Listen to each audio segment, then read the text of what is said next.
Yeah, fair drinkum. Hello, everyone. Welcome back to the next episode of Interview with a Homebrewer. First of all, introduction time. Curious Craft Brewing. Pardon me. I've got Beck from Curious Craft Brewing. She is based in Lismore, and we just had a good old chinwag about Lismore and Tweedheads and all that sort of stuff. She runs a indie bottle shop as well as a taster bar, for lack of a better term, while also homebrewing and getting her qualifications and certifications as a Cicerone as well. So we'll be diving into all of that in this episode. So my first question is, what's your earliest memory of homebrewing, Beck? Well, having watched a few of these videos that you've done, Mm-hmm. mine is probably along the similar lines with some people. I didn't grow up in a home brewing household, so my first memory. I mean, I knew people were brewing, but I didn't grow up in a house like that. One of my best mates, her dad was a keen can brewer, and there was a famous room underneath their house over here in South Lismore that was Mm-hmm. full wall to wall with milk crates of homebrew bottles of Torleys. Nice. Yep. Which is as you know, when you're a teenager, you walk in, it's like, It's the all this holy beer grail in. of liquor. That's right. There's all this beer, but we never dared because I'm pretty sure And you he would go knew on. Yeah. exactly how many were there, Well, even though based it on seemed like they homebrewing, were you'd there. know exactly what's what and where Oh, for everything sure, is. for Yeah. sure. So that'd be my first memory of seeing someone take it or being that into it. Okay. I probably my first experience again would have been some, late teens party. Someone had bought someone's dad's homebrew, which was bloody awful. And I remember thinking, why would anyone drink this? Yeah. Why Um, would anyone brew so this? exactly. So, and then of course, the other thing is you get your grandmother's, in terms it's not beer, but my grandmother used to make, like a lot of grandmothers, ginger beer, Yep. and sitting around the kitchen table in her tiny kitchen in Ballina, and there'd be exploding bottles or exploding sounds coming from the kitchen cupboards, which was her ginger beer. So Yep. thankfully we didn't get, they were inside cupboards. But yeah, no, I didn't come from I didn't come from a home brewing background, but yeah, that's my earliest memory would be this famous cave of homebrew bottles. No, that's fair. For anyone that's listening, I actually haven't shared my homebrew experience. For me, it was my dad. He didn't brew much, as in, I only remember seeing maybe 2 years worth of him doing the homebrew. I think Yeah, it was about 7 or 8, and only for about 2 years or so. And then I'm pretty sure he gave it up. Um, yeah, as a lot and of I us do. remember Yeah, calling him. yeah, Yeah, and I remember calling him when I told him that I've started homebrewing. I'm like, didn't you homebrew? If I'm not mistaken, as a kid, he goes, I certainly did, and he gave me, if yeah, I'm being honest, not so great advice based on back in kit and kilo days. yeah, yeah, yeah, Because things have changed, but yeah, that was my first sort of experience in yeah. seeing Dad brew. But then it was not a thought, but I've been wanting to do it for years, so I got Mm, stuck into me work this year. But this is not about yeah. me. This is about yourself. No, we can be about both of us, CJ. Fair enough. My next question Mm. for you is obviously you're in your indie bottle shop. How did Yes, that come man. about Uh, and Curious set when? of circumstance, pardon the pun. Yeah. Um, Oh, yeah, great pun. yeah, yes, I do that all the time, completely unintentionally. So, There's like six roundabouts to get to my house, and every time I've mm, been in an Uber, I always have to say, "Pardon the pun." It's a roundabout way to get there because it really is. But yeah, yeah, yeah, yeah. continue. Coming from a city of roundabouts, I completely understand. Canberra? Um, yeah, no, no, no. No, Lismore is also known for its it, roundabouts. it We is have, roundabout city yeah, as well. yeah, we That's have. true, but It Canberra is is. also. Sorry, please Oh, continue. no, you're right. You're right. The bottle shop. So a few years ago, next year will be my fifth year. Oh wow. Um, I'd taken some time away from work. We'd had some. Sadly, we lost three parents in Oh this very, very short period. My oh, partner and geez. I. Yeah, yeah. It wasn't a particularly great time for the family, but having gone through that and going through that very quickly and caring for parents, um, I had taken some time away from my full time job, which back then was retail, Mhm. and yeah, because it was a very tough time on all of us. So I'd taken some time away from work, And it and would have Curious been around the Craft. time. Sorry to interrupt. It would have been Yeah, around the go time for it. COVID as well. You're saying 5 years next year would have been 2019, Mm, 2020 yeah, sort of so times. Yeah. I took over the reins. I'd been in discussions a few months before then, Mm-hmm. But we officially took over the reins, I want to say, about 3 weeks before COVID was officially announced as a Yep. pandemic. Wow. So, Oh, to which the accountant went, because we both started businesses at the same time, my partner and I, the yep. accountant went, "What are you doing? What are you doing?" But how it came about is I'd been a customer of the business. So the business had existed for about 12 months prior to It that. was a bottle shop beforehand? It was a bottle shop. Okay, Yeah. yep. It was in a different location, about a block from where we are now. Yep. Sober, really lovely guy who had actually wanted to start a brewery in town. Mhm. And back then, council wasn't particularly receptive. We do have a brewery now, but back then council wasn't receptive No to the idea. council is So even down here. no, It took no. my local homebrew shop. He owns two homebrew shops here, and he also owns as a part owner of a brewery. It took them 2.5 years from like submitting the application to actually opening. That's Yeah. how of a nightmare Oh, it was. look, even I'll just digress quickly. So when Yeah. you move your liquor license, as we had to do, and I know we'll talk about this a bit later about why we had to move. We had to effectively reapply for the license that we already had. Even though it was a block Now, away. yeah, and that was a near 6 month process. Wow. So yeah, things move slowly in the New They South don't Wales make it easy government, that's for for sure. us. No. No, they don't. They don't. So yeah, the business had been around for a little while. And I'd been a customer, got to know Jeremy through, weirdly enough, talking about brewing. Yep. And as we all do. And you would have been a And home brewer before the fact of going I into the bottle shop? was, Yep. yeah, I was. And we exchanged ideas about breweries because I'd also been thinking about it. Anyhow, sitting at home, so digress. So the shop had existed, I've been a customer. And I remember looking at Instagram, and Jeremy had put up that he'd got, I'm sorry, CJ, I can't remember what the beer was, but I remember ringing my partner saying, "Look, Jeremy's just got this beer in on your way home.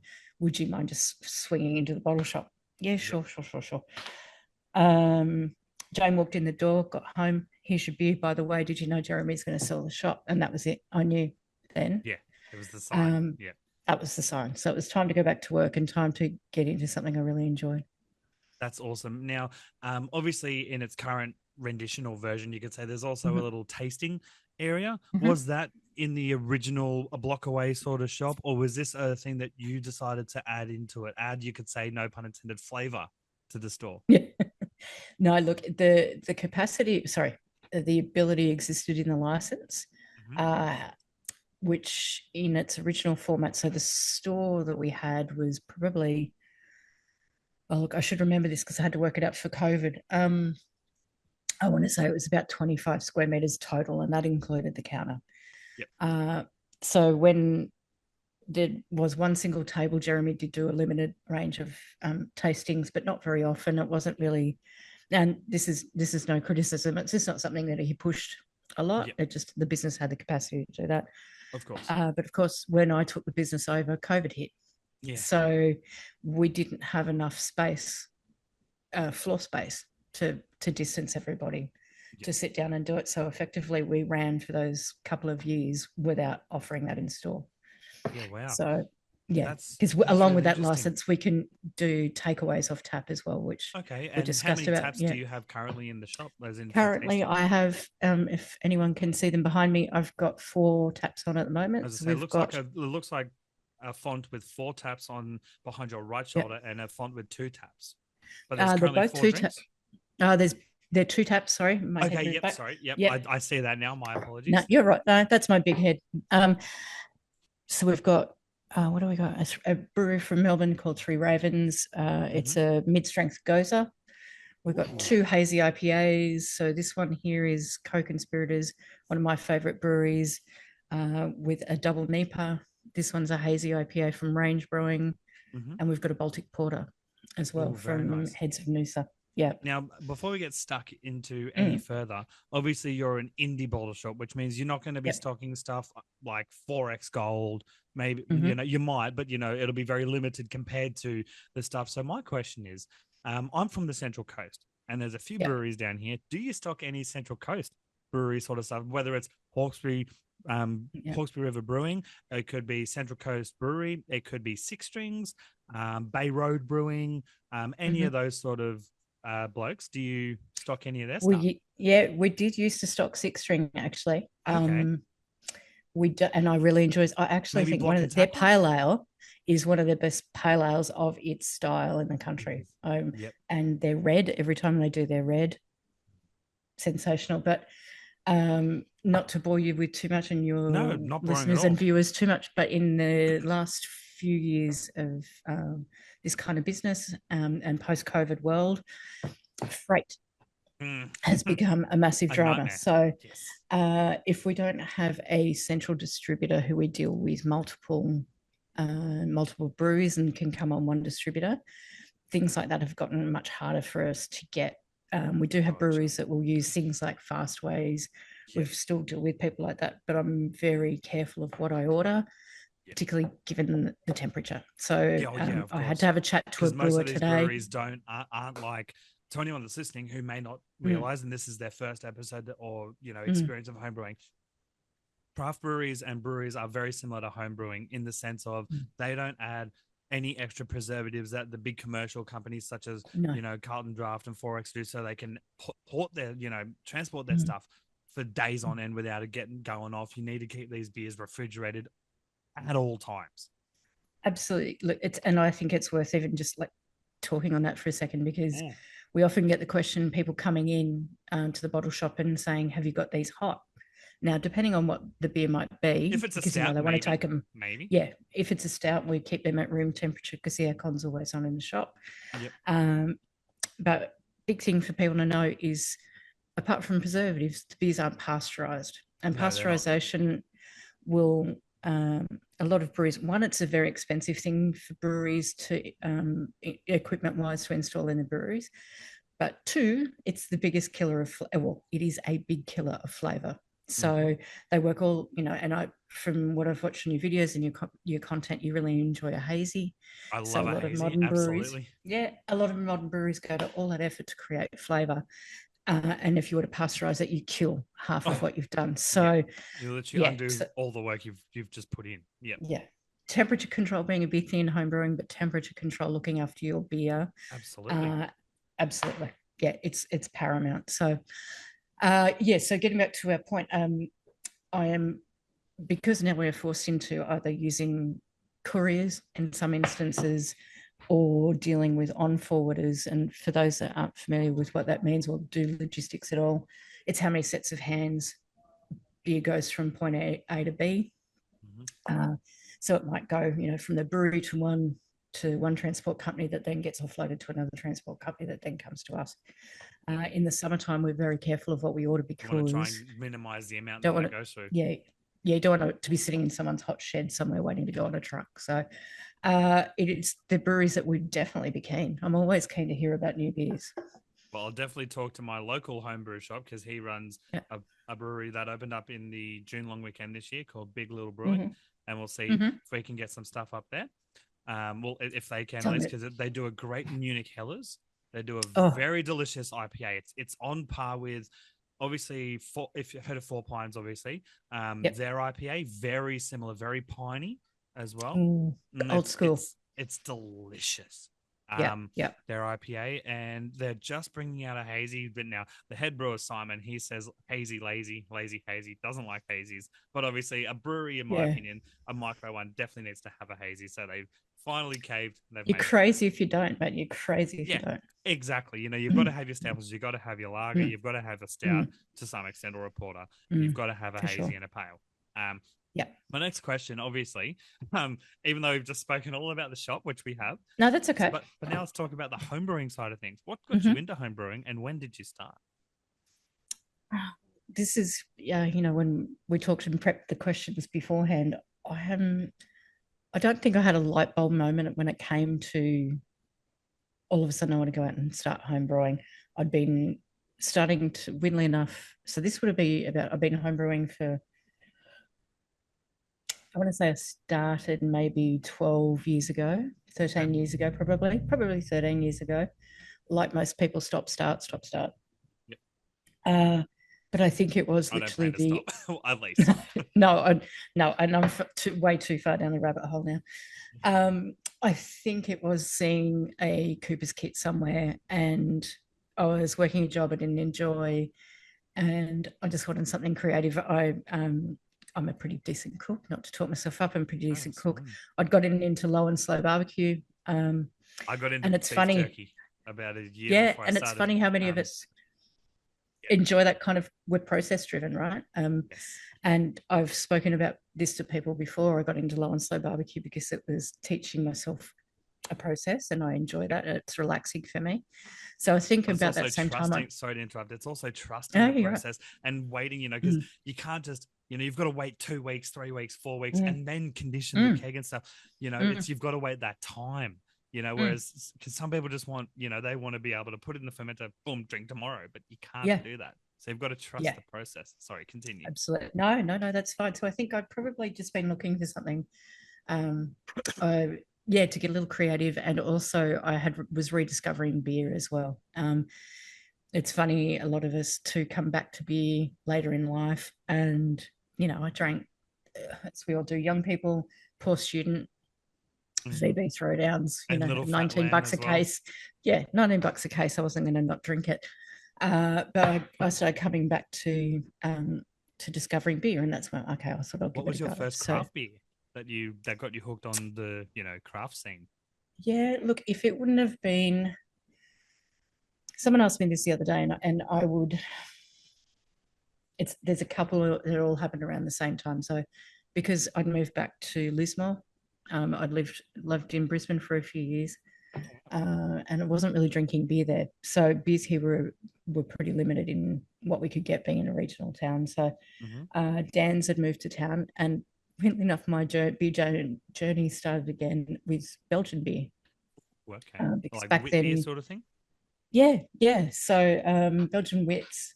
I think one of my favorite beers used to be Le Chouffe, um, and Duvel, all that sort of stuff. So that's what I was drinking. But then around the same time, I remember trying Little Creatures Ooh, Pale. okay. Ooh, that's a good Actually, start. they're Roger, which Yep. is a mid-strength amber, which is still one of my favorite beers. And also Okay. around that time, a little place that's over the hill, about 40 minutes away from where I'm sitting, called Stone and Wood, Uh-huh. made Pacific Ale. And back then, I remember being at Bangalow Hotel, again, not Yep. far from where I am. Yep. And back then, it was just called Draft. It had no name. And I remember thinking, what is this beer? Yeah. This So is around all that kind of started happening around the same time, and thinking, this isn't new. This isn't some really shitty beer. This is beautifully made beer. yeah, absolutely. This is crafted beer, Mm, yeah, literally. yeah. And my first exposure to craft beer was twofold.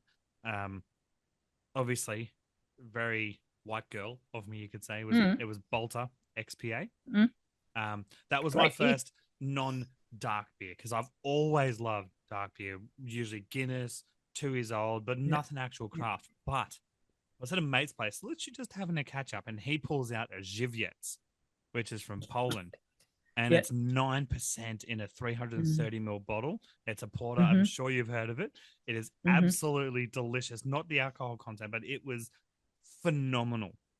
Yeah. And I drank it. I'm like, because I'm a, you can say I'm a weirdo, but I'm not. But I love, if I get a stout or a dark beer cold, I will let it go to room temperature because I prefer the flavors that come. Absolutely. That's what So you should I do. I Yeah. had a cold first, obviously not to be rude. Mm, Clinked the glass, had a yeah. swig. It was delicious. I'm like, I'm gonna let this go to room temperature. He's like, what are you doing? Drinking? No, trust. Mm, And I did, and I was mm-hmm, so glad I did. I went and got a 6 pack from Dan's the next day, and just mm, oh, I love a dark stout, a dark beer, yeah. brown ale, and yeah, it was phenomenal. Anyone who wants Mm, a really good, and not just the alcohol percent, because it's disgustingly strong with alcohol, yeah. but it's Yeah. also so flavorsome as Mm. well. It's a Dark beers are incredibly complex. Sorry to Yep. talk over you, No, CJ. go ahead. Um, they're incredibly complex, and I'm very heartened as a beer retailer and a beer nerd to hear you say to let it warm up. I actually encourage people to try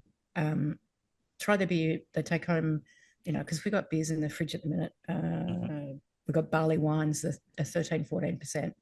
We've got some barrel aged stouts that are around 11 to 13%.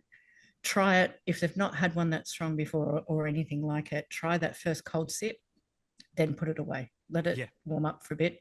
I've even got customers that have an infrared, like I do for my pizza oven and my cookers. They have an infrared and they'll measure their beer temperature and let it open up, and it is an experience. It's, a good friend of mine who will be watching this and he'll know who I'm talking about when this goes live. He drank nothing but Euro lagers. I got him into dark beers and he hasn't looked back. No, it's wonderful. Fuel me, mates, because for the record, to anyone listening, I'm a bit of a youngster. I'm 29. And as you know, when you're young as in 18 through to about 22, all you want to do is have a tasty drink. You don't want to have dark beer. You want to have a cruiser, or you want to have a cocktail. Whereas I'm like, no, I want a beer. Anyway, I was drinking Guinness and 2 years old at that point, and they weren't, which is fine. But their reasoning was Guinness tastes like a brick. Tastes like drinking a brick. Yeah. And I'm like, that's because you're drinking it cold. Let it go to room temperature. Trust me. And they did. And they were like, yes. Anyway, I digress. My next question for you is, what was the first style of beer that you brewed? Okay. This is an easy one, but it's twofold. So talking about picking up a Cooper's kit, I believe I went with the Cooper's Pale that was in said Cooper's kit.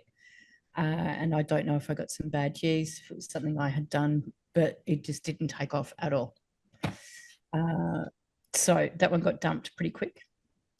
Worth noting at this point, and I think I was watching when you were interviewing Little John, who, unbeknownst to him, and the same goes for Gavin, I was trawling their content years ago. And there was a recipe called Dr. Smirto's Golden Ale. And I found that on Aussie Homebrewers Forum. So once the Cooper's Pale didn't work out, I discovered this recipe, and it was based on a James Squires back then were making a golden ale. And I really enjoyed that golden ale. So that's the first beer I brewed successfully and bottled. Enough. That's actually really cool. But I thought, look, I was happy. I'd made a golden ale. Yeah. You'd made a golden ale, and that's wonderful. Because everyone starts with a brew somewhere, and I've said this in other interviews with the homebrewer. I actually threw out my first ever brew. I didn't taste it, just because on about day 9 I learned about temperature control. I found out about certain yeast and whatnot, and this was not doing the thing. It was not bubbling. It was not doing anything that I should have done. So I literally just popped the lid off and just tossed it. Started another one, and that was the one that I called my first brew, and it was delicious. Well, for what it was delicious. But that first ever brew, you just know, and it's like I still occasionally dump a beer. I still toss some out, it's just awful. But obviously, we all grow, we all learn. That's right. And speaking of learning curves, there'd be a ton to learn with owning the bottle shop and homebrewing, and how they differ, and also how they are similar. Can you talk us through those aspects? For sure. Look, I was pretty lucky from a business point of view. I was pretty lucky coming into Curious Craft because of the background I had. I'd had small kind of side hustle businesses. I'd come from a family where my parents owned businesses.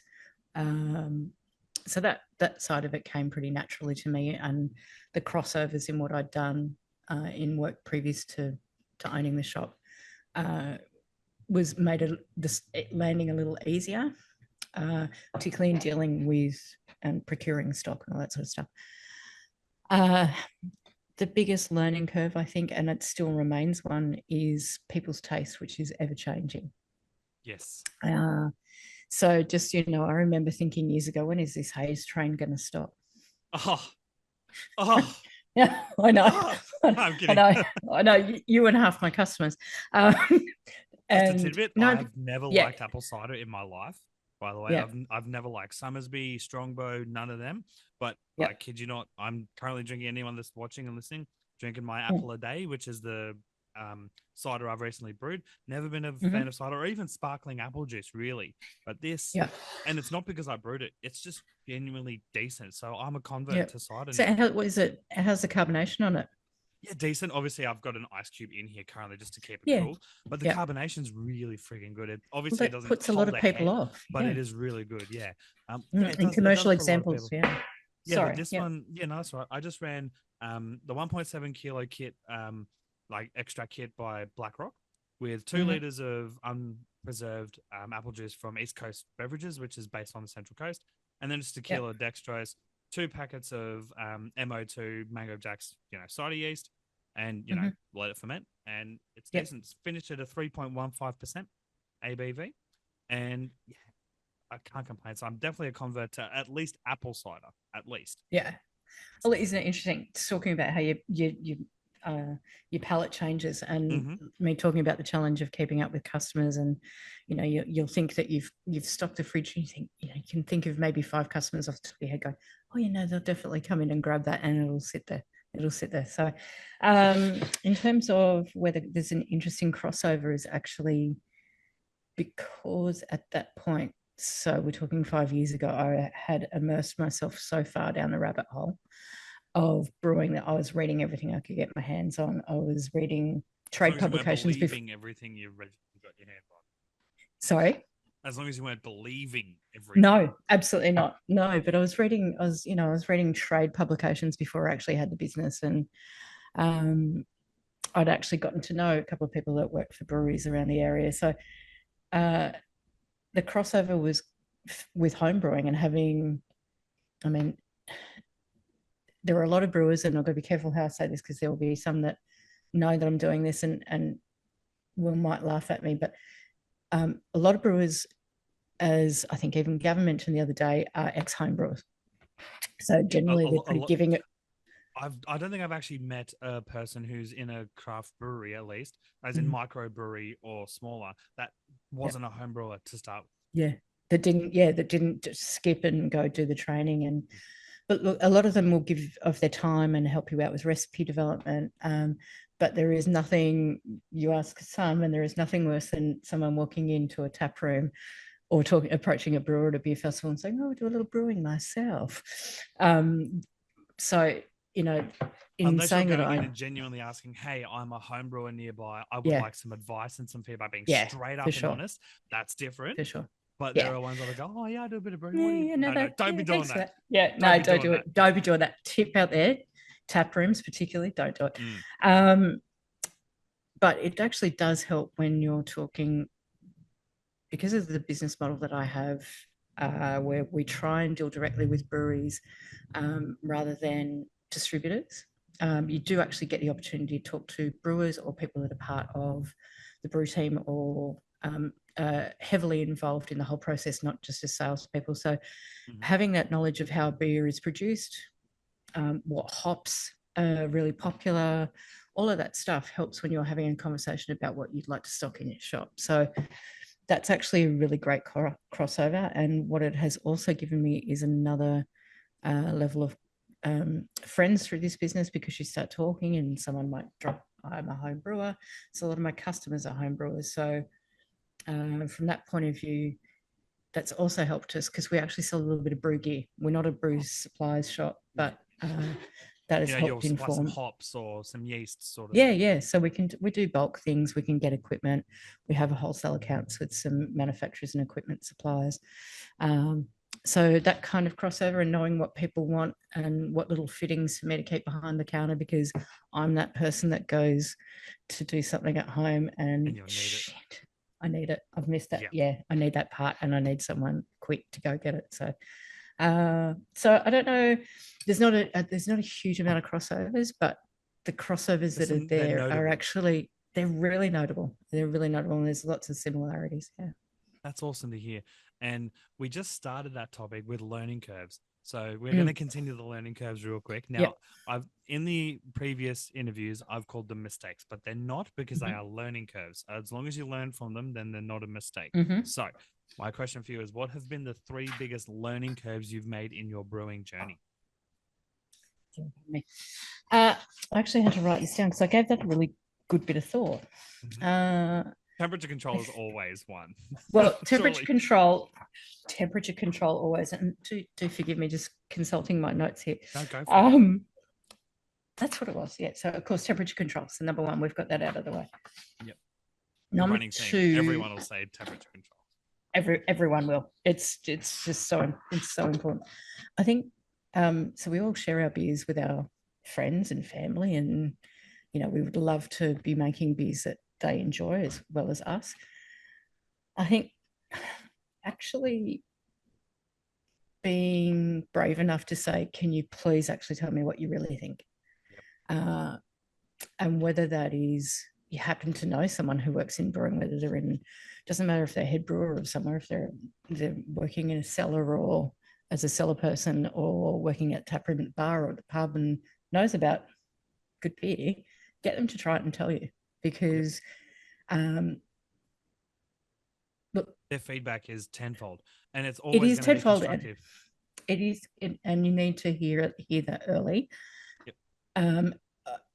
Great interview you did with Shari about the kind of beer that you like to drink is what you should make, and if you like it, that's paramount. And none of what I've said and what I'm about to say, just because I'm a massive beer nerd, doesn't mean that you should be the same way. But I would encourage people to talk to people about what they truly think. If they say, do you think, don't put anything in their heads, but get them to give you true feedback. And I think that's a really big learning curve that I wish people had said, rather than just go, oh yeah, Beck, that's really nice. No, I definitely agree.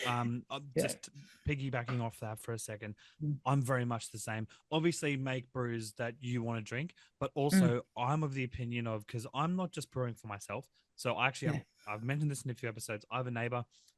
We do a thing called Beer O'Clock once a week, usually on Wednesdays or Thursdays for about an hour and a half. I give him a new, what's on tap in the kegerator, or it could be a new brew like the cider we tried, and he was honest. He was like, it's a bit heavy for me, it's not, but for him it is. Sort of thing. But he always gives me his honest feedback, because he's a craft brew snob nerd sort of thing. He doesn't brew himself, but he definitely knows what he's talking about.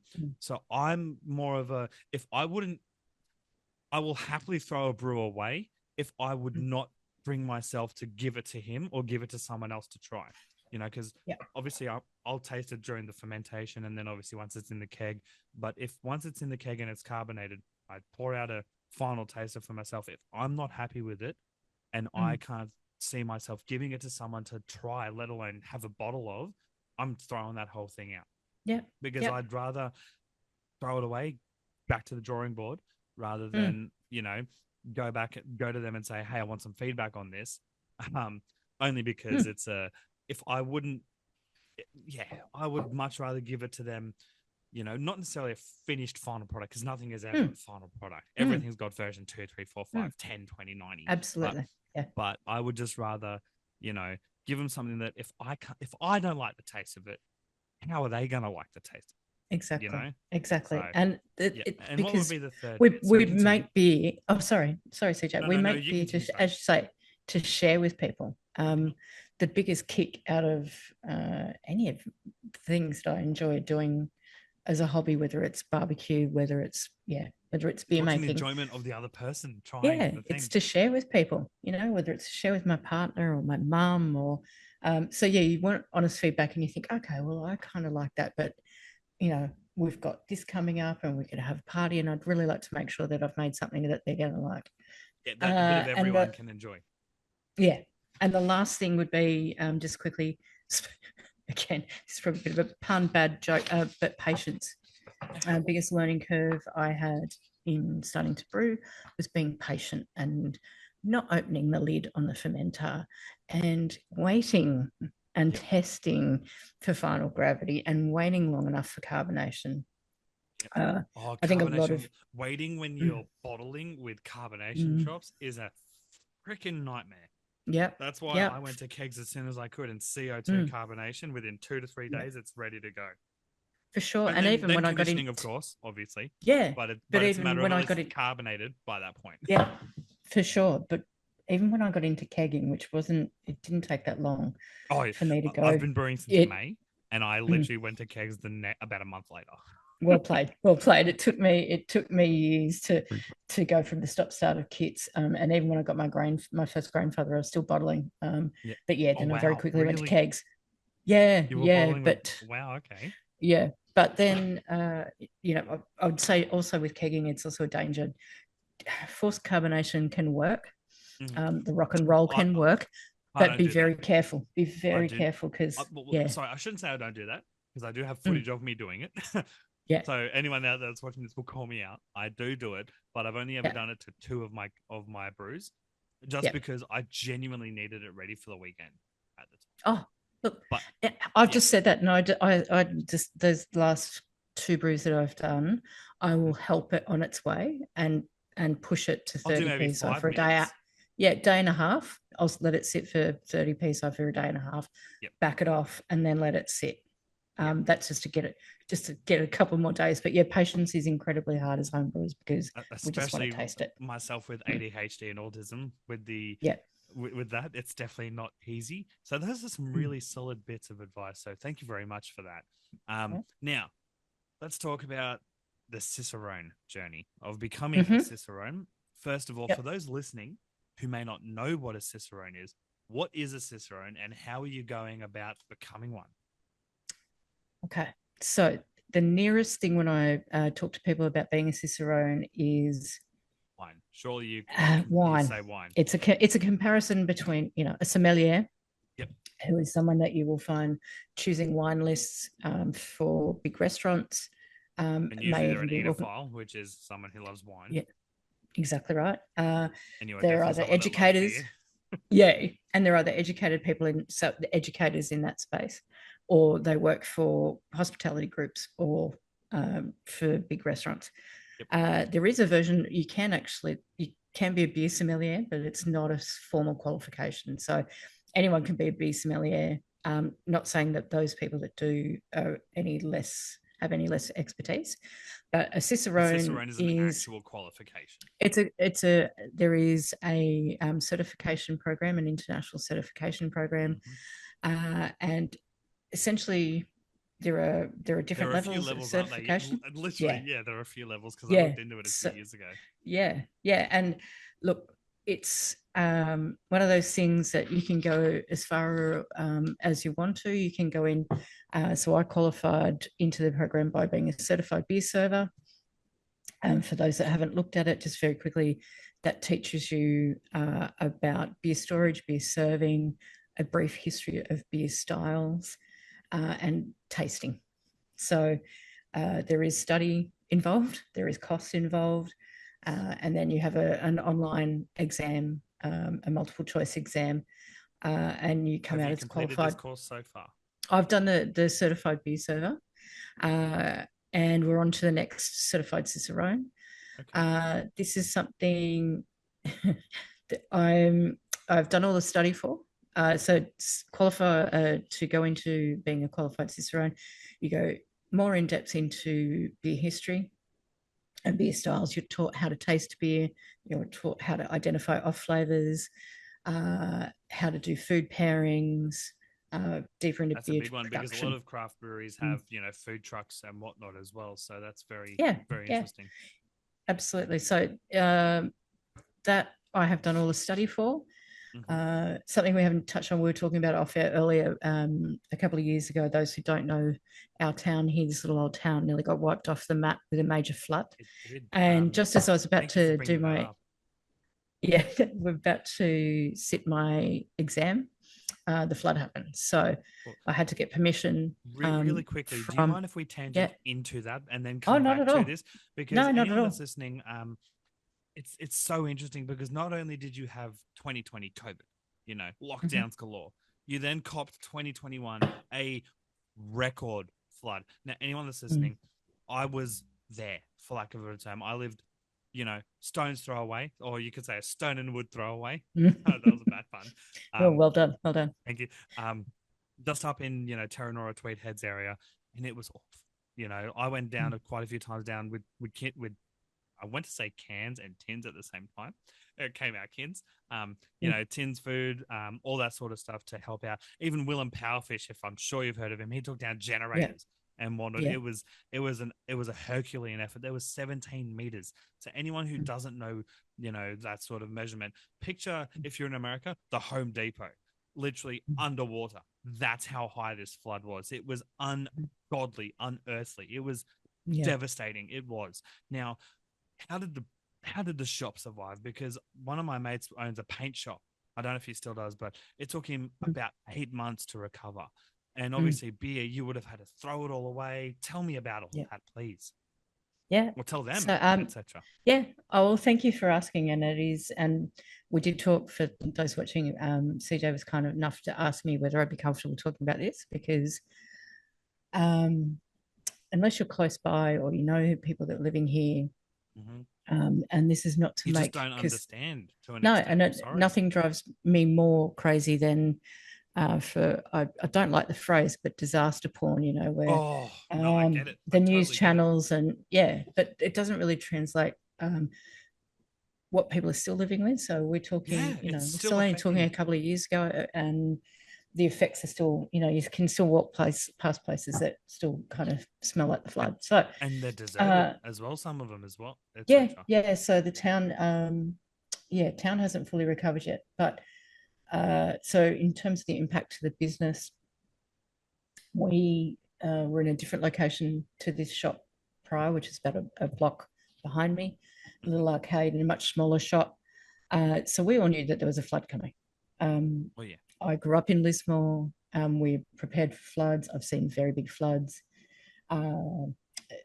Years ago, there was a levee built around town to protect Lismore, in parts of Lismore, from floods. However, that can only direct so much water so far, and sadly, it affected people by flood water that hadn't been affected before. But this flood, so It was scary. it was Yeah. scary. We prepared for. There was a big misconception that went around for a long time after the flood that we didn't prepare. No, We you did. didn't. We did as we were preparing for. If I can put it 2017 this way, equivalent sort of thing. well, yeah, we were preparing for about a meter of water to go through where we were. So Next minute, we had bought 14 plus meters. yeah, so we had prepared for what we, based off that, what we left in the shop, which was we'd bought equipment that we could hose out, things like fridges where you can take motors off and you just literally hose the fridges out, you brace them open. We lifted stock. We lifted stock into a second story. We removed stock, but there was still stock left and some equipment in the shop. That's good because there were some places out in Lismore, like I can't remember if it was Dan's or BWS, but they literally had to throw it all out. And I'm thinking, yeah. So we moved, and because we're moving some to a friend's that, and she was in danger of getting cut off, so we kind of had to stop moving stock. So went home, thinking we'd prepared really well, as best we could, but the rain just did not move. It did not move. It sat over the top of us. We were watching the radar. And just I don't think, real quick, yeah. shout out to Clawhammer as well because they've gone through a Oh, massive. they've just been through exactly the same thing. I don't know if you've been keeping up with them, but they've gone through very very similar. And yes, for those people that do, because I know a lot of people do watch those guys, and I've been a big viewer of their videos. Yep. Very very similar circumstance. So yeah, this thing didn't move, and like I say, I grew up here. I've never seen rain like it. It was like monsoonal, and it didn't move. So we woke up. We had to move out of our place. We're not far from the shop, in a place that doesn't flood. But I don't want to get too far into that. But yeah, we did. We took some losses at home as well. But yeah, we couldn't get into town for a few days. So yeah, we lost everything. I was at the top of Tweed Heads, for lack of a better term. To anyone that's listening, you'll know where that is. Yeah. And I couldn't get down to Tweed Heads into the city centre where there was reception for 5 days. So yeah, I agree. Yeah. Yeah. So what ended up happening? Sorry, I don't want to take up too much of your time talking about this, but what ended up happening is 4.5 hours for those again watching. I was telling CJ off air, walk out onto your front lawn, look up, see if you can imagine 4.5 meters of water, which is the equivalent of being into the second story, halfway up second story of your house.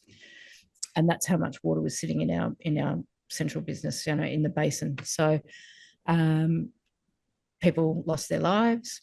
We've had tens of thousands of people move because they've lost their homes, because they can't stand to be here. We had the army in town for months. We had multiple helicopters flying low over our house for weeks, multiple times a day. So yeah, and you described it as a war zone. I remember coming into It town was and unprecedented times, yeah, because I yeah, traveled through yeah, Lismore a lot mm, for work and whatnot at the mm, time, and it literally looked like photos you see from World War II, mm. Yeah, it was etc. knocking. The water was that strong; it knocked over brick walls. It's so it was extremely devastating to the community. It was a big hit for us. We lost the shop, so it took us with everything going on. It took us 8, 9 months to reopen. In which time we're trying to, repair our own house, and we were very lucky that we found somewhere we could move into when we moved in bare bones. But as you say, there are still businesses in town that are boarded up, building owners that haven't been able to afford to do repairs, people that are still displaced and homeless. So anyone that comes to the Northern Rivers for a holiday, Byron, I'm talking Byron, Ballina, Lennox, take a little Especially jaunt up the hill. with stone and wood and whatnot. Yeah, take a jaunt up the highway um, for half a day and come and spend some money in town. It'd be great. Not at Curious Craft because I'm going to have a Christmas holiday, um, but anytime you're through, please come in. But no, do spend money in these communities, and even further north towards where you were talking about, places like Yep. Murwillumbah, they were pretty heavily devastated. Yeah, So, Murbar was decimated as well. Not to the yeah, extent of Lismore, but definitely worse than where I oh, was as it well. was terrible. Yeah, it was terrible. We had some good friends that we'd gotten to know. Spangled Drongo, a great local brewery in Murwillumbah, making sensational beer effectively because we were left without help, not intentionally. Those guys effectively closed their brewery and ran the flood response town for their community for 6 months.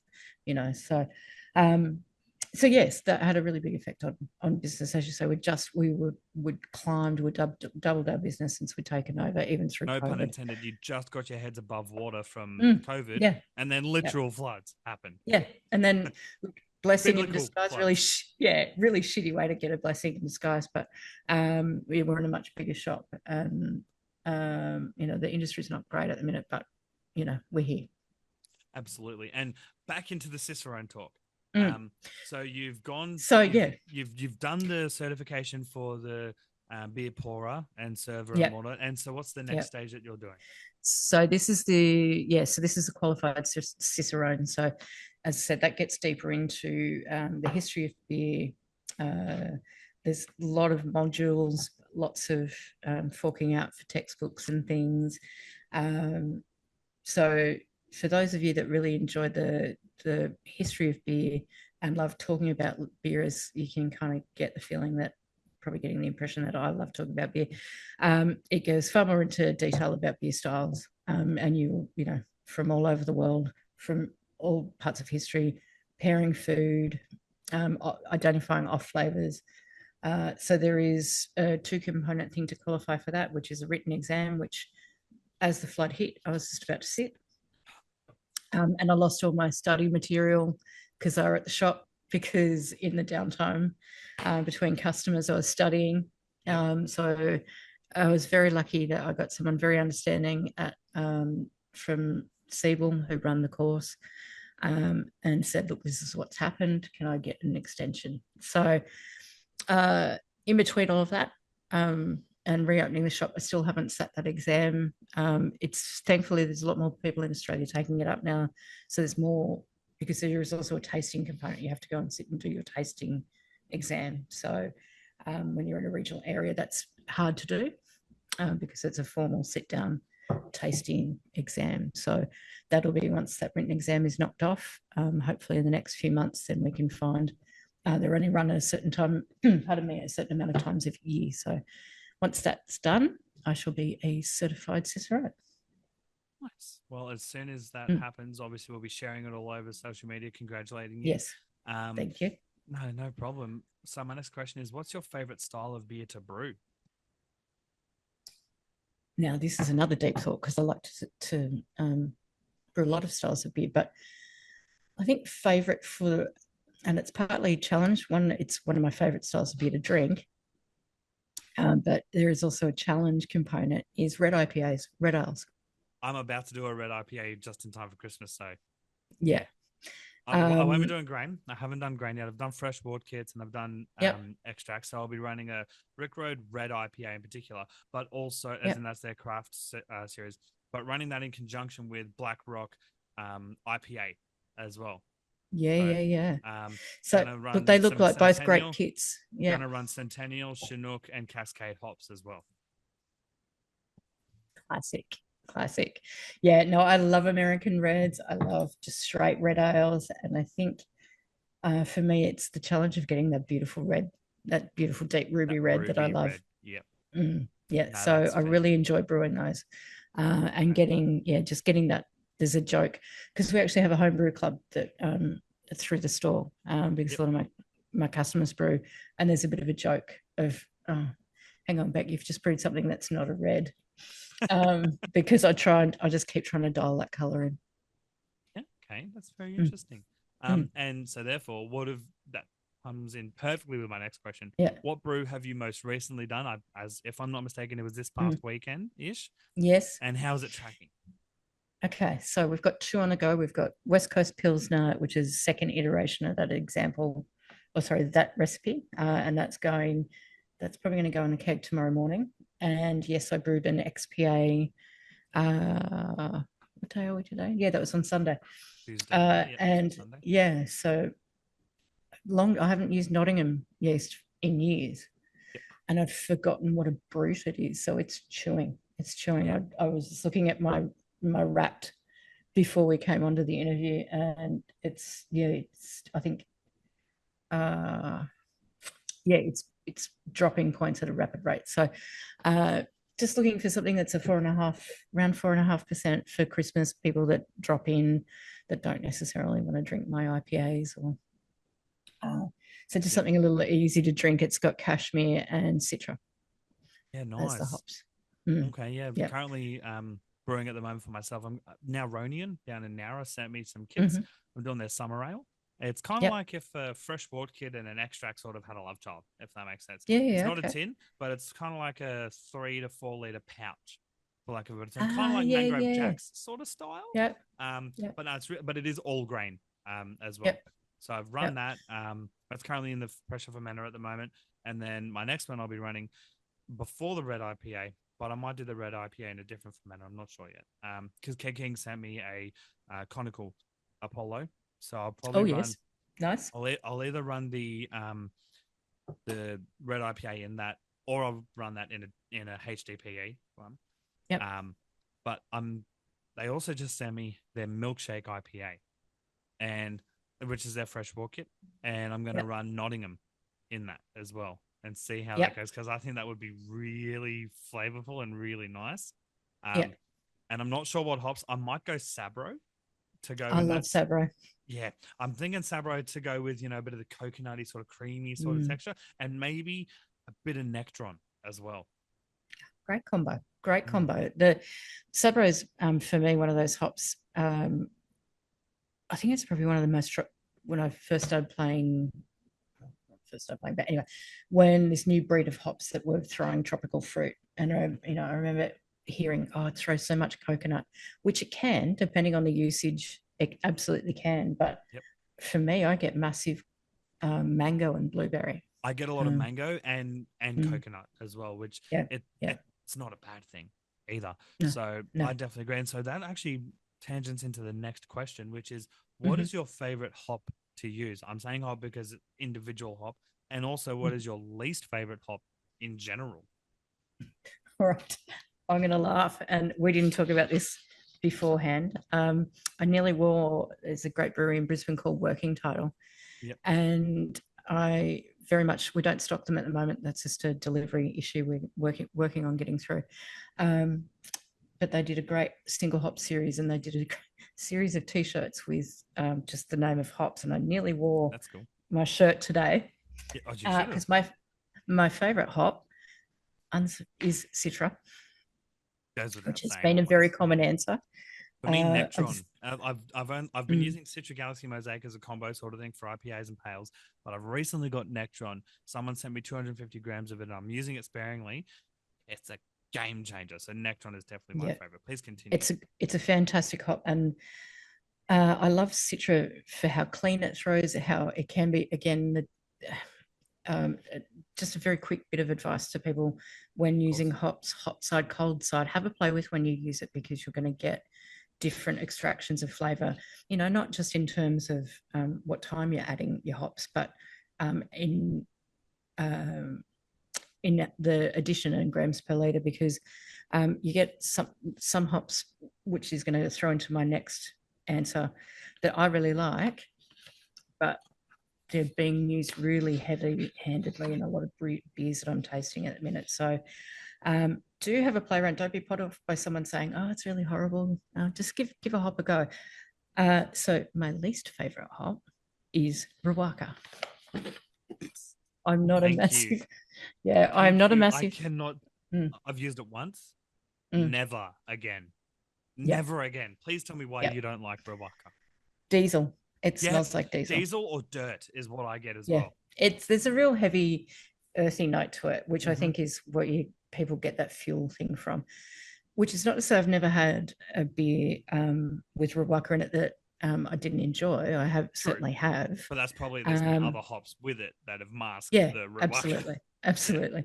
And the joy of what I get to do for a living is that I get to taste a lot of amazing, incredible beers from around the country and sample beers. So I'm trying a lot of these new, we get to try beers with lots of hop innovation, and New Zealand hops is what Australian brewers are punching out at the minute, because they're popular with. Love them. They're getting eaten up, but Rawaka, Nelson Sauvin is one of my. I was actually about to say someone else.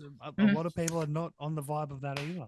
Look, I love that hop. There is a brewery out of Orange called Badlands Brewing. They make a Czech style Pilsner that has Nelson in it, and that's the first beer I had years ago that had Nelson in it. And I remember thinking, what is that hop? That is amazing. I love that beer, and it's still one of my favorite beers. But when you use it in really hefty whirlpool and dry hop, it throws again a real sharp aroma and flavor that I don't like. So, and if anyone does like it, they're lying. Exactly. It does. It can throw the most beautiful gooseberry passion fruit smell and flavor, but when you're really heavy-handed with it, it can get out of control really fast. But yeah, Citra for number 1, and Rawaka is, I'm sorry guys, I can't do it. Number 0. Yeah, absolutely agreed. Negative 100, you could say. Yeah. And that also brings me to another topic, very similar, beer related, obviously. And that's, what is your favorite style of beer to drink? Whether it's on tap or, grab a coldie out of the fridge sort of thing. Yep. I can be a bit of a seasonal drinker. So currently I'm very much enjoying Pilsners. I'm brewing a lot of Pilsners, but I'm also enjoying California IPAs. So people don't know what they are. They're a twist on a West Coast IPA. So they're really light malt base, but with a bitter but tropical hop profile. So that's my go-to style at the minute, West Coast Pils or Cali IPA. That's also because it is coming into summer as well. So both of those sort of the summer beers. Yeah. Classic German and Czech Pilsners are my favorite. But I'm really changeable. I'm seasonal on my beer. So I do like a dark ale. Black IPAs in winter, I love. I'll drink detecting a stout or a porter year round. Yeah. I have a dedicated stout and dark beer tap in my kegerator. Yeah. So Good man. Yeah. There's always got to be dark. And I live with someone who hoards barrel aged just for this time of year to turn the air conditioning off. And she will say this, turn the air conditioning on and sit and drink a 13% beer. And look, sit on it for a couple of hours. It's going to be the one beer. But we'll happily sit in the middle of summer and drink a massive stout. Sip it. Yeah. That's the beauty of it. I love being able to sip it. And I don't know if I messaged you or if it was Ash, but I'm in the next few weeks, probably just after Christmas in the new year, I'm going to be brewing a stout, and I love stout. Yep. One of my favorite stouts that I brew is a salted caramel stout, but I'm gonna steer clear of that, because hate me if you want, not you and or people who are listening. I hate choc stouts.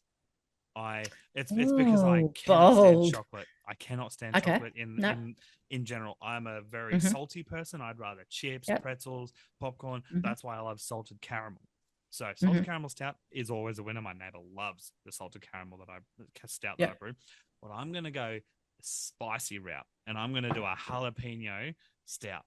Do it. Do Yeah. it. Yeah, because I If you, grow yeah, jalapenos myself and yeah, habaneros and all that. So I'm not gonna put them in the brew. I'm gonna put them in the keg and see how they go. Because yeah. then if it turns out all right, then I'll next brew after that. I'll do an iteration with in the brewing Yeah. process. Are you going to dry them out and kind of Yes, like, I'm gonna yeah, dehydrate them with my dehydrator, and yep, yeah, nice one. I'm probably only gonna run about 3 or 4 Mhm. jalapenos in there just so it's not too brutal. Yep. But yeah, have you had a spicy stout? And if so, what are your Uh, thoughts? yeah, I love them. I get to try a few, and there's a few breweries that I know that make them every part as part of their stout program every year. Classic one that I can think of off the top of my head is, oh, you might not like that one because it's got chocolate. Ballistic Brewing in I do like Brisbane the do, ballistic brewing one, even because the spice outweighs the chocolate, in my opinion. yeah. It's nice. Uh, there's a great, and if I'd thought of it, I could have gone and grabbed a can, but there's a brewery in California called Belching Beaver. I love that. It's a great Okay. name. Let's see it at that. They make so we keep a peanut butter stout of theirs year round because it's a really big popular beer for us here. Hmm. But they make a jalapeno version. They make a spice version, which is probably one of my favorite beers. So like it's Yeah, peanut butter jalapeno. yeah, it's Oh, nuts. It's I would nuts. love that. Wow. Yeah. If I get an Wow. allocation of it, because we get, of course, at the opposite end of the season. Yes, of So I might course. see an allocation coming in the next couple of months. I'll message you if I get any. Oh, that'd be great. Yeah, wow. Yeah. Oh, No, I love spice.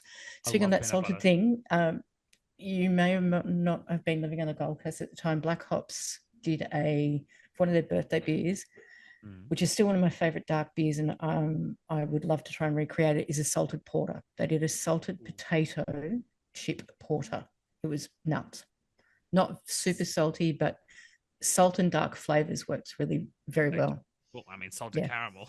Like, Yeah. Well, I do a peanut butter with, I used to do, have a cold smoking business and used to make cold smoked salt for restaurants. And that used to go in my stout.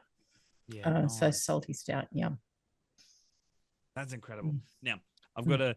hypothetical scenario for you. Yes. You're in a pub. Now, when I say pub, I mean a pub that's got no stone and wood, no Mm-hmm. bolter, which is very far and few between to find Yep. these days. But I'm talking, you've got your old faithfuls, you've got your 2 years old, 2 years new, you've got 2 years extra dry, 4x gold, 4x bitter, VB, those sort of usual suspects. But Mm-hmm. no, not a single craft beer in sight. But you're there for a luncheon or whatever. What beer are you Yep. ordering? Easy. 2 years old. Yes. Is my Yes. Because it's the grandfather's, closest to craft that you can get well, it was my of grandfather's those. beer of choice. Hmm. And he was the first person that took me out for a beer when I turned, well, a legal beer, when I turned 18. Yep. And he had a deep, deep, deep abiding fondness for old. Yep. Um, and it is the one beer, just ignore everything I've said about Cicerone and being a professional in the beer industry. I really like 2 years old, really cold.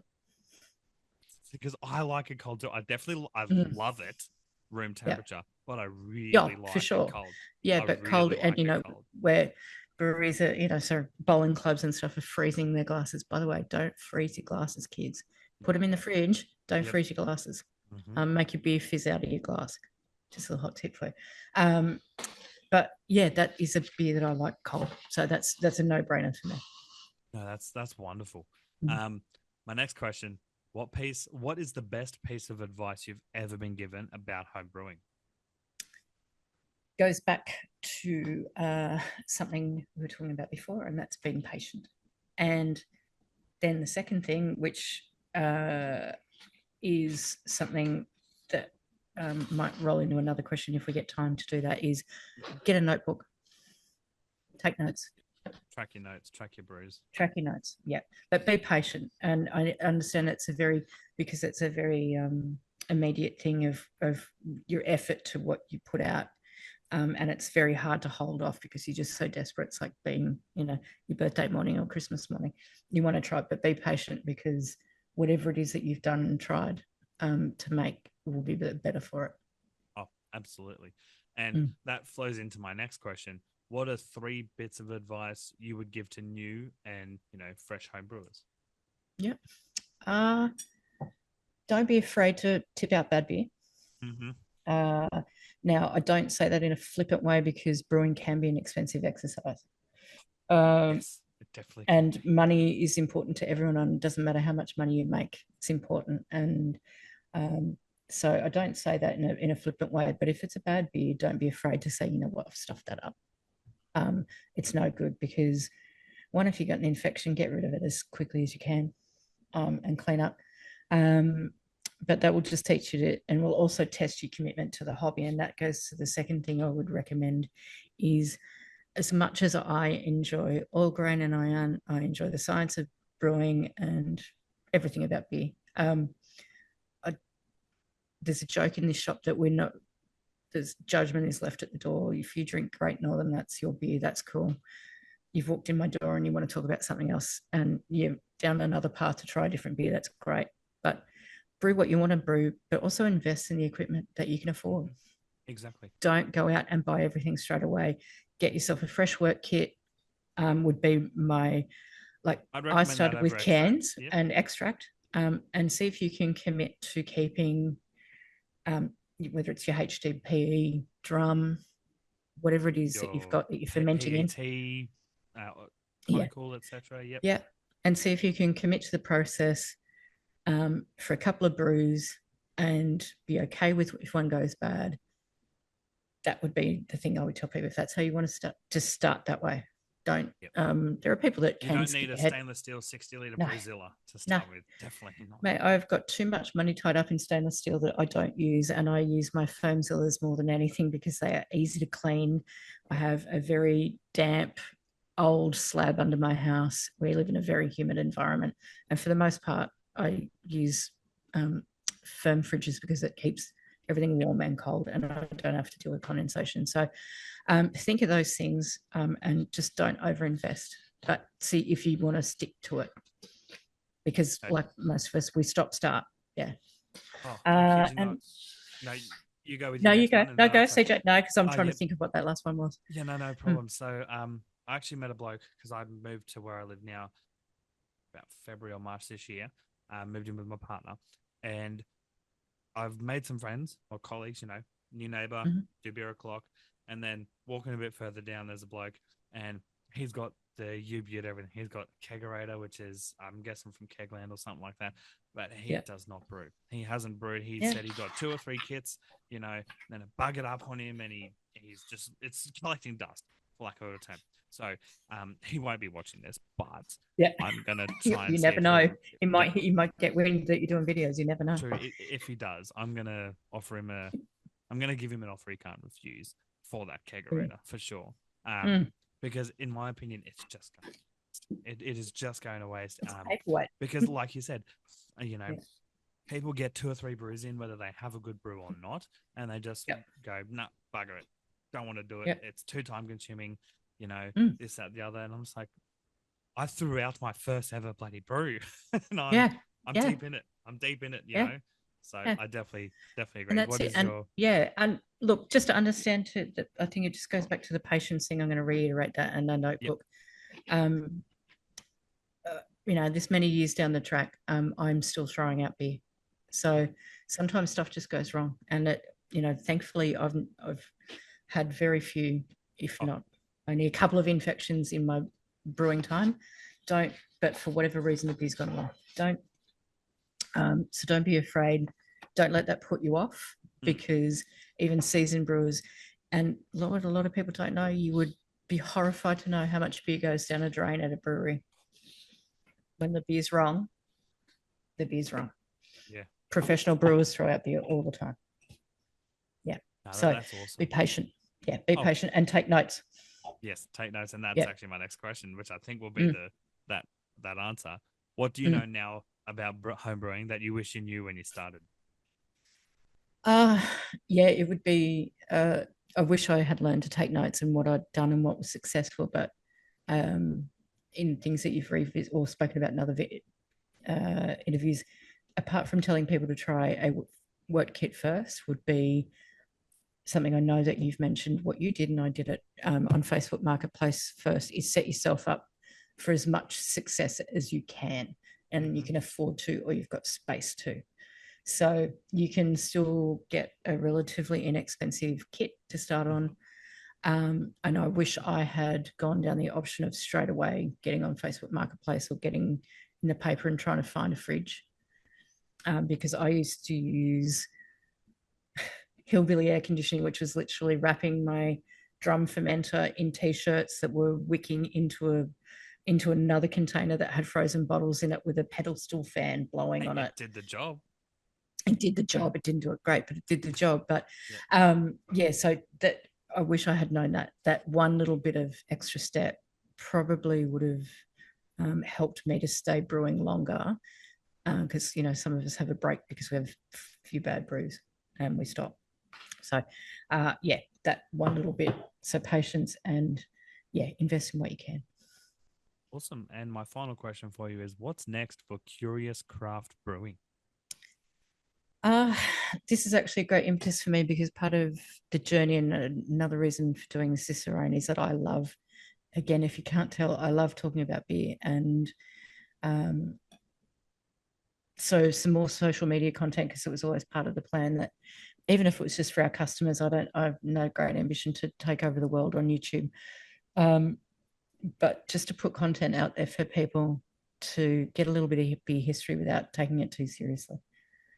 So that's a big part of what we're doing at the minute. I'm just gearing up for Christmas at the shop. So hence I'm here still late, is trying to make sure we've got enough beer to get us through Christmas, and that there's enough for when I come back off a break. But I'm really excited with where the business is at, and in terms of my home brewing, when it's I've got a calendar of towards the end of the year that there's going to be more pilsners made, so I can give them time to chill out for summer, and just make sure I've got some beers on hand for friends when they drop in. So lots of things to do, but it's all fun stuff to do. Oh, that's awesome. And it's also all organized as well. All of these things that you're mentioning, people are thinking, geez, how's she going to have time?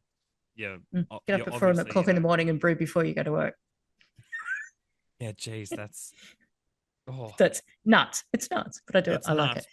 But it does a job. I mean, speaking about nuts, when I started, obviously I did the one brew and all that, and then I went from 1 to 2 fermenters within a week and a half, and then I went from 2 to 6 fermenters in a matter of 3 weeks.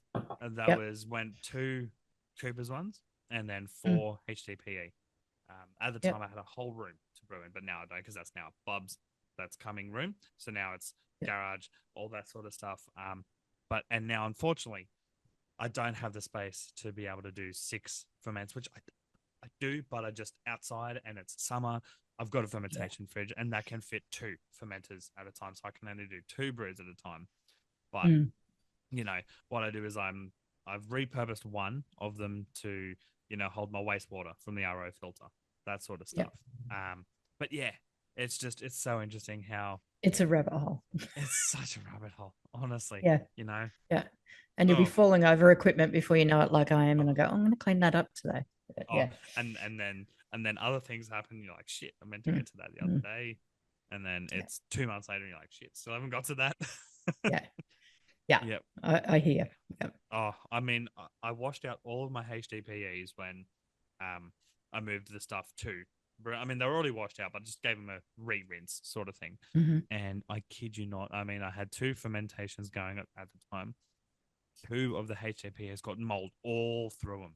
Not the ferments, but just the ones that I washed out, just because they hadn't dried out properly, even though I had them airing and all that. But there was, I'm talking, when you leave bread a little bit too long and there's those spores, it was all through the fucking thing. So I'm like, fuck. That's it. Obviously, I washed them, hot water, sanitizer, Camden, all that. But jeez.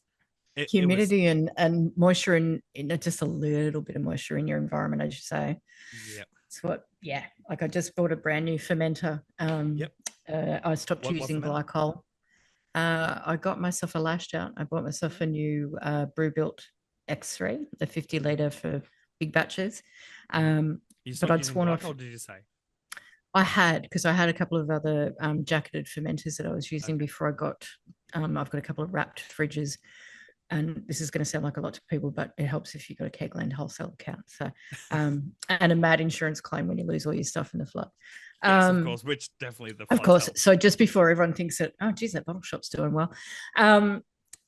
So I had sworn off glycol because, just getting back to your mold problem, it's hard in a brewery in Australia. I don't think many people talk about it, but yeah, if you're in a humid environment, sometimes glycol can be a total pain in the ass to use, which is why I had sworn off it for a bit and gone to fridges, because everything's encapsulated. But yeah, mold, it will get everywhere. I've started hot tip, just get the cheapy versions of damp rid and put them all through your brewery. I put them in my fermenters when I don't use them. Just little bad user. I did not think of that. You know what? I will run that. Yeah. Honestly. Yeah. And so final it's not really a final question, but it's a topic that I just thought of, and we will end it on that. And it's what do you have on tap behind you? What do I have on tap behind me? So tropical fruit goza. So it's a mid-strength beer from Three Ravens in Thornbury in Victoria. So salty, for people that don't know what a goza is, it is a salty sour beer. Tastes like a fruit tingle. Oh, nice. Okay. Yeah, so I've actually be quite happy at 3.5% in a hot beer garden.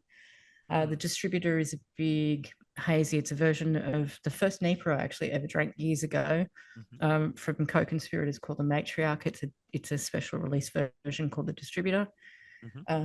Again, this is Range Brewing, one of my favorite breweries based in Brisbane, called Tidal Track. Another hazy IPA.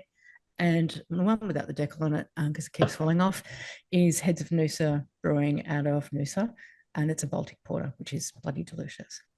Oh, that's awesome. All right. Yeah, I want to thank you very much for your time. We you. finally got there. To anyone that's listening, it's been 3 to 4 weeks in the making. It has been. Thank you Very so much patient for your man. time, Thank you. No, pleasure's all mine. And I would love to get you on around this time next year and see how the Cicerone, stuff is going and how the business is going as well. Anytime, mate. It'd be a pleasure.